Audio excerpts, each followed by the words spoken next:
Hey man, awkward silences are everywhere. At parties, on dates, or at Thanksgiving dinner when that distant cousin brings up politics even though no one asked. And these silences actually affect us deeper than we think. Researchers from the Netherlands found that after an awkward silence, we feel significantly more rejected, and we feel more negative emotions across the board. Now compare that to research from Dartmouth University, which looked at silences between friends, and found that those silences make us feel more connected, even loved. So in one setting we feel rejected, and in another setting we feel loved, but the silence was the same.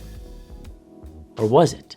If you're new here, I'm Sanjeev. I'm a cognitive scientist and a magician. And on this channel, we explore evidence-based ways to communicate better and connect better with the people in our lives. Today, we're looking at the science of awkward silences. When exactly does it become awkward? Why we even feel it? And what we can do about it. Yeah, let's jump in. To understand what makes a silence awkward, we need to quickly understand how silences work in conversation. This is a concept called speech latency, which means the gaps between turns in conversation, between when I stop talking and you start talking. And this has been studied extensively by social scientist Stephen Levinson. He got his PhD from Berkeley. Go Bears. I've cited him in my research a ton of times because the guy's a goddamn genius. Levinson found that the average speech latency was 200 milliseconds, which is very short, just a fraction of a second between these conversational turns. But if that gap is even a second longer than we think it should be, the brain starts going wee woo wee woo in the amygdala. The amygdala is the emotional center of the brain. It's right near the base in the medial temporal lobe. And it is the emotional center because it regulates threats. It initiates our fight or flight response. And that neurological response manifests as physiological behaviors, right? As awkward body language. You might catch yourself fidgeting, tapping, playing with your phone, or we have this closed stance, this closed posture, almost like we're defending ourselves from a threat, or we have a ton of filler words. Trying to end that silence in whatever way we can. So when that silence is just 200 milliseconds, we clearly don't mind, but how long is too long, right? Exactly at what point does that silence become awkward? In that same study from the Netherlands, participants started feeling negative emotions and rating a conversation as significantly less pleasant after 4 seconds of silence. But here's the interesting part. 4 seconds is the number for English speakers. Anglophones in the Western Hemisphere, after 4 seconds we feel awkward, but it's not the same in other countries.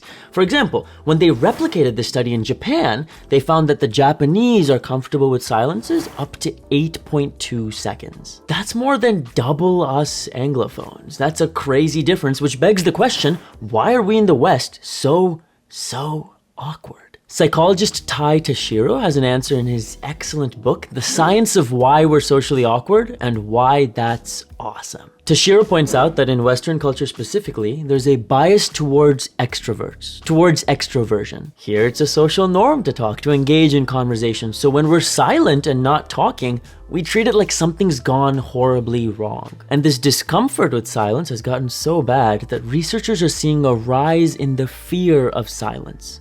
Sedatophobia. In a study of almost 600 undergraduate students, Professor Bruce Feld suggests that with this rise in digital technology and social media, people aren't just unable to tolerate silence, they actively dread it. Some quotes from the students he interviewed. "When there's no noise in my room, it scares me."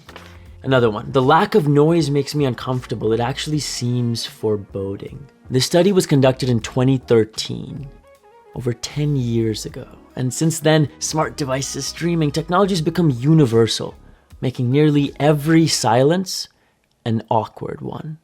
So what can we actually do about these silences, right? How do we make them more comfortable for us, for the people we're with?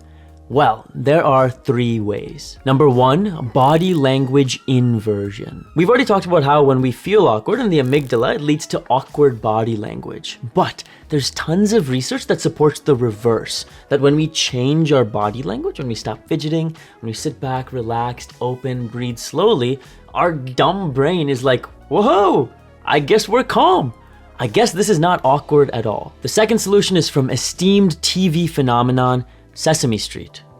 counting in your head. Dr. Michelle DeMarco explains that our instinct to fill in these silences, it's very natural. It's just not always helpful. So instead, try counting in your head, 1 Mississippi, 2 Mississippi. By the time you get to 5, the other person will usually have spoken, but even if they haven't, keep on going, because the counting holds back those negative emotions by giving your brain something to do. And finally, number 3, stop calling it awkward and get comfortable with the silence. Think back to those comfortable moments, right? For me, my closest friends are the people I can sit with in silence, just being.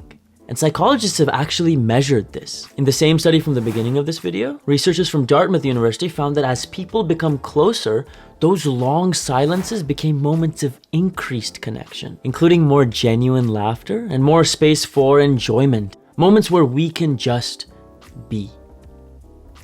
And there's nothing awkward about that. Today we focused on silences. When exactly is it awkward, and what are the 3 things we can do about it? But silence is just half of conversation. So if you want to learn more about the talking side, check out this video for all the research about that. Keep connecting, and I'll see you in the next one.